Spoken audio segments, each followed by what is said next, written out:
Hey, we're back. In this video, we're going to talk specifically about keyword bidding, delving into concepts around match types, bid strategies, negative keywords, and using the search terms feature. So we're sort of going to prelude into future videos that talk a little bit more about PPC management or just managing your Google Ads account.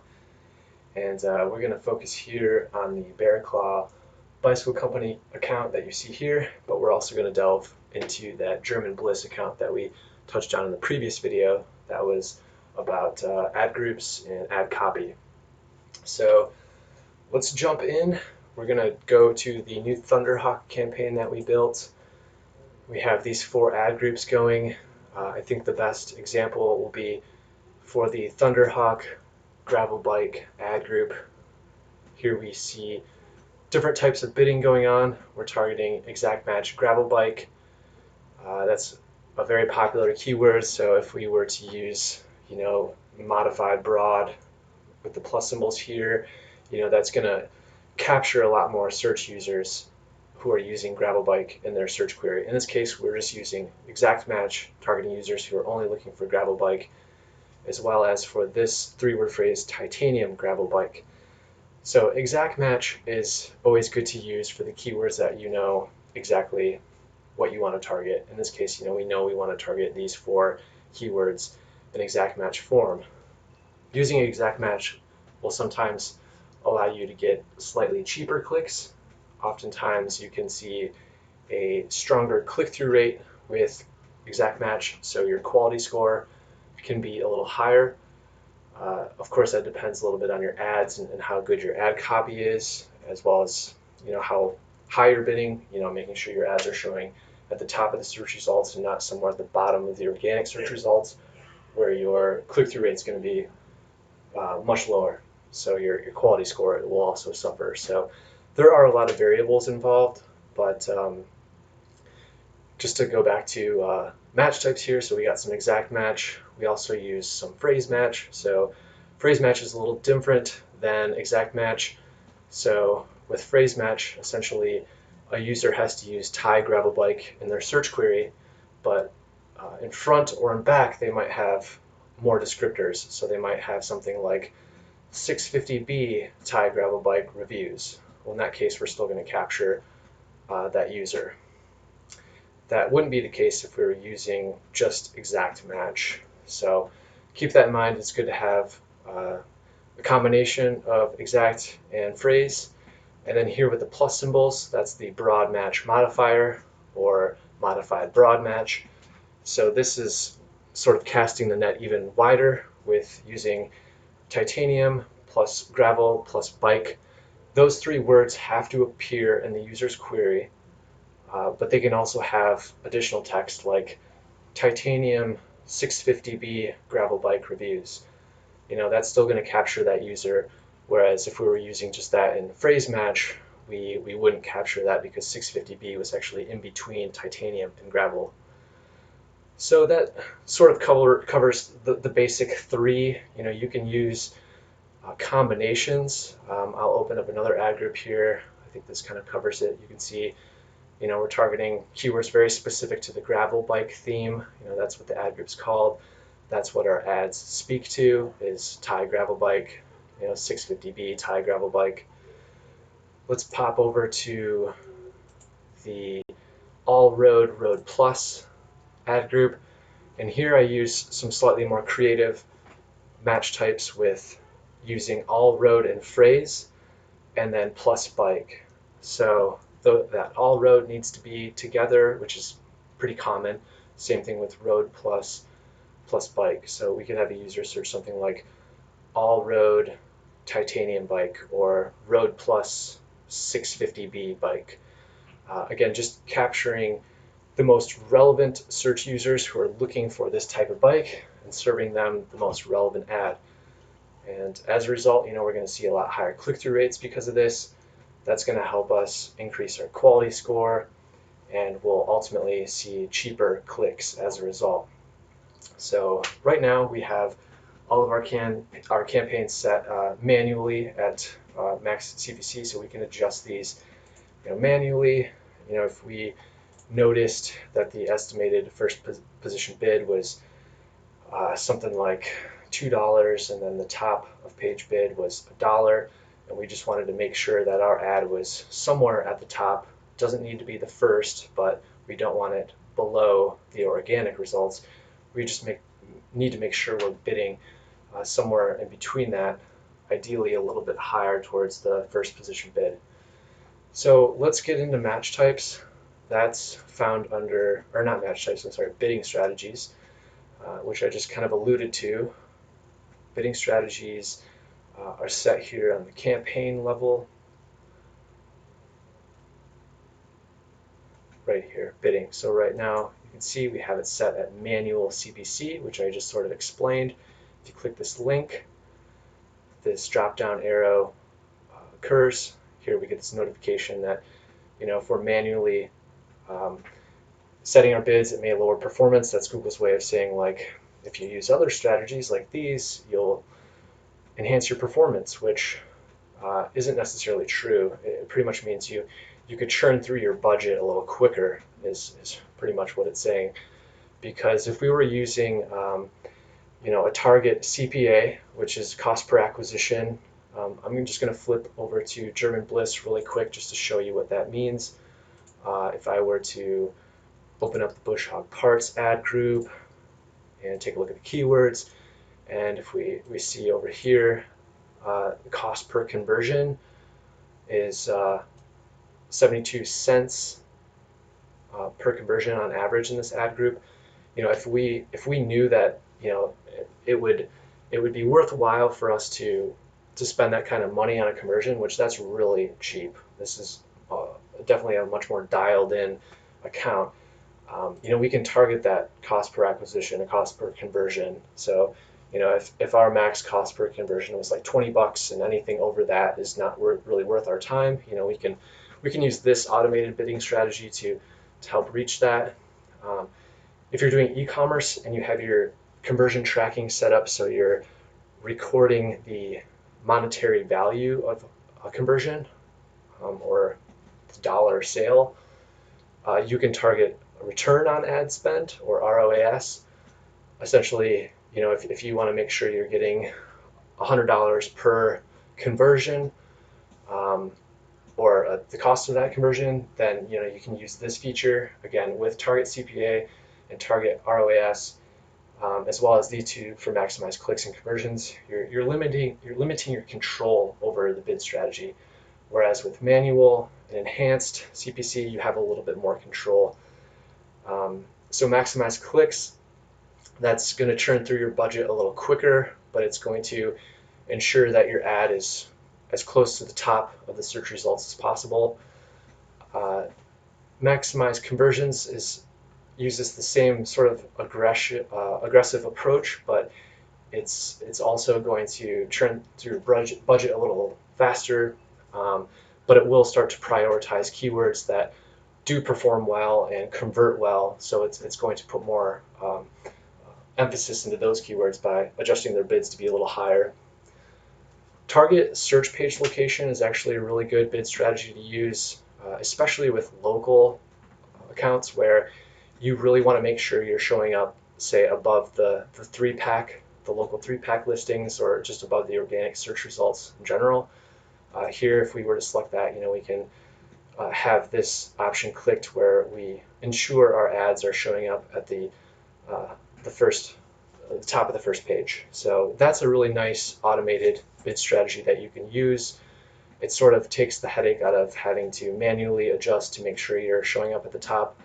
So keep that in mind. That's a nice one to use in addition to enhanced CPC. Before we get there, target outrank share. So this is if you have specific competitors who you're kind of going head-to-head with in the Google paid ads, and you can put that domain in there of your competitor, and this target to outrank percentage. Basically, if you are head-to-head with this competitor with over 100 different bids or 100 keyword searches, you could set how many of what percentage of those sort of battles you have with this competitor you want to make sure you're bidding over. So, in most cases, you're going to probably be like 80 to 90%. Again, this is kind of a unique bidding strategy, but there's competitors out there who you'll see time and time again who you're wanting to make sure you're outranking, or your ad is showing above their ad. So you can also set a maximum bid limit, just so you're not going over like $30 or $40 per click for something that doesn't generate quite as much sales or value. So again, kind of an interesting feature. You could play with that. And then aside from manual CPC, I am a strong advocate of enhanced CPC. So essentially that's going to slowly start to adjust your bids based on how well certain keywords are converting. So typically for smaller accounts, I will start with a manual CPC and then kind of flip the switch to enhanced, or maybe even play with some of these other ones if it makes sense. Each project is very unique, so you sort of have to play with what makes sense per project. If something's a huge account and you don't have the time to be manually adjusting bids, then enhanced CPC can work well for that. So that's bid strategies in a nutshell. I'm just going to keep it at enhanced CPC, even though it's not recommended. And now let's get into negatives. So negatives are something that you can pinpoint while you're doing keyword research. So if you recall in the video in which we talked about the keyword planner tool, we pinpointed some negatives along the way. So I believe I only set the negatives on the campaign level, but if we were to go into the Gravel Grinder ad group, here we see the keywords that we're actually targeting, and then under negatives, these are the keywords that we do not want our ads to be associated with. So I actually don't have them showing up. So this will make sense here when I actually pull up a campaign that has negatives installed, which I believe Frank does. So let's take a look. All right, yeah, so essentially, Frank, because it's a titanium fat bike, it's not aluminum, it's not carbon. So these are negative keywords that, using the broad match modifier, here we're targeting titanium, but actually across the board we're pretty much targeting titanium except for like fat bike packing. So if someone were to search carbon fat bike packing bike with that negative in there, that would prevent our ad from showing. So negatives are very important if you're using any sort of phrase or broad match modifier bidding. Make sure to keep in mind negatives when you're doing keyword research. Just take some notes. In fact, I think I have some ready here for the Thunderhawk. Yeah, right here. So negatives, we can actually plug those in. Like motorcycle is another one, because that's very synonymous with just the word bike. So we don't want anything showing up for like titanium motorcycle. Here we have just some competitors. Again, if you do want to bid on competitor keywords like giant gravel bike or giant fat bike, I would set those up as a dedicated ad group and just play some interesting ad copy that says something like, your awesome alternative to giant bikes, or, oh, you're shopping giant bikes? Well, why don't you check out our bike? Obviously, that's not our final ad copy, but just some concepts to think about.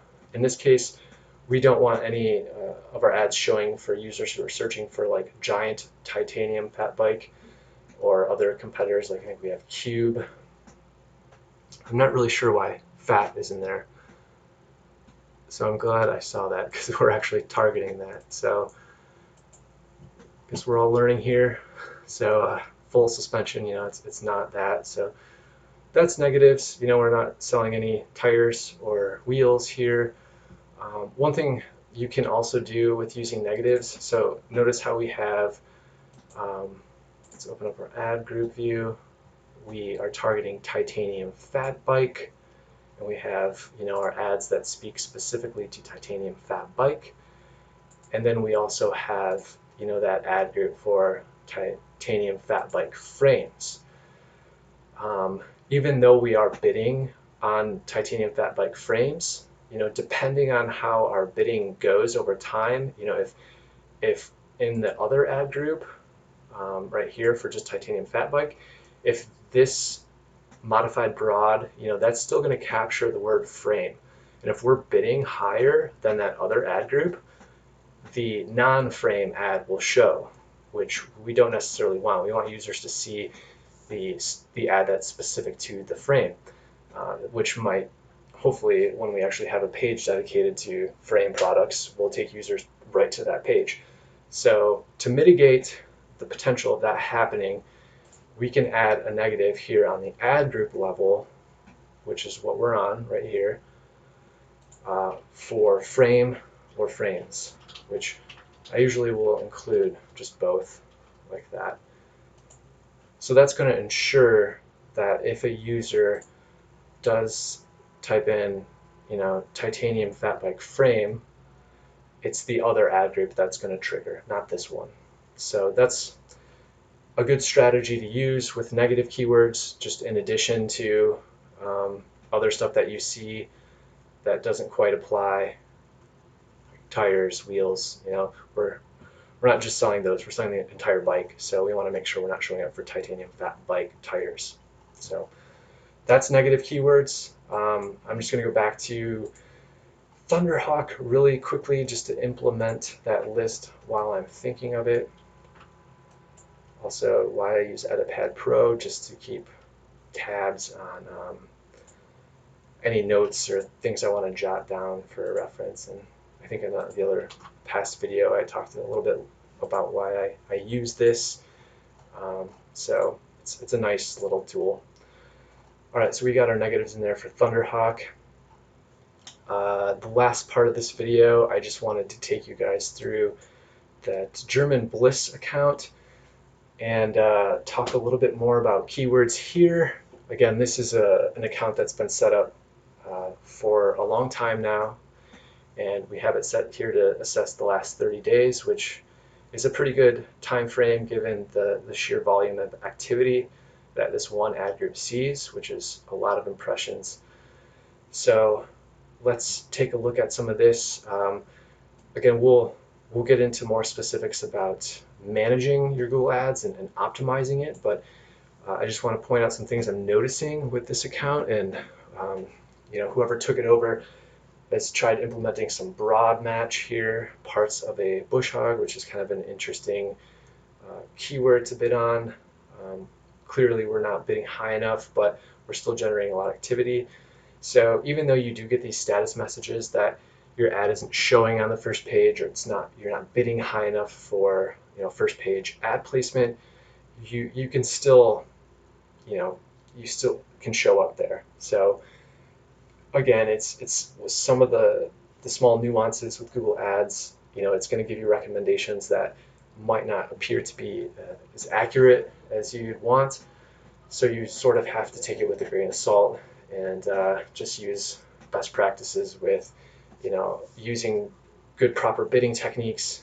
Here again, we're using broad for bush hog parts manual, which is a keyword I'm not sure I would bid on if I was looking to convert sales for bush hog parts. Maybe that's working. You can actually see how well it's converting. So it's driven 5 conversions in the last 30 days, which is not too bad. It looks like it's a really cheap keyword to bid on, so it seems to be working well. The cost per conversion is lower than the average of the entire account, so I would say that's actually performing pretty well. So maybe we will actually want to set up a dedicated ad group that speaks to manuals or parts for whatever you're looking at in your manual. Looks like some stuff was changed here. We got some stuff on pause. But aside from this one, which still seems to be converting pretty well, this use of bidding is overall pretty good. And I think the last part I just wanted to point out was, if we want to look at search terms, again, this is a theme that's going to pop up in the future videos. We can see, what are the actual search queries that users are typing and putting into Google that are causing our ads to trigger. That's pretty much what search terms is. So if you are using some broad like this here, you're going to see some really bizarre search terms, like some stuff that you might not really want your ads showing for. So if we poke into this, we can see, some obvious keywords here that are speaking to bush hog parts, for loaders, aftermarket. Blades is getting a ton, and it looks like this has been added as a keyword to bid on for this ad group. However, because blades is kind of its own thing, I might consider actually creating a dedicated ad group for that keyword category. I think it could generate higher click-through rate, and maybe we can take users to a specific landing page that's dedicated to bush hog blades. So here we're seeing, German bliss parts. That's not necessarily bush hog. So again, that's an example of broad match kind of working in mysterious ways. Aside from that, a lot of these look pretty good. This is just the outcome of either that broad or modified broad, just some long tail variation. Still seems to be generating some conversions, so that's good. But I just kind of wanted to show you guys search terms. It can unveil a lot of valuable insights for negative keyword research, but also just looking at ways to sort of grow your account and build new ad groups and emphasize a little higher, ad relevance with who you're targeting and with what keyword groupings. So again, we'll cover some of that in the videos to come. This was keyword bidding, match types, bidding strategies, all that good stuff. We'll see you guys in the next two videos. Cheers.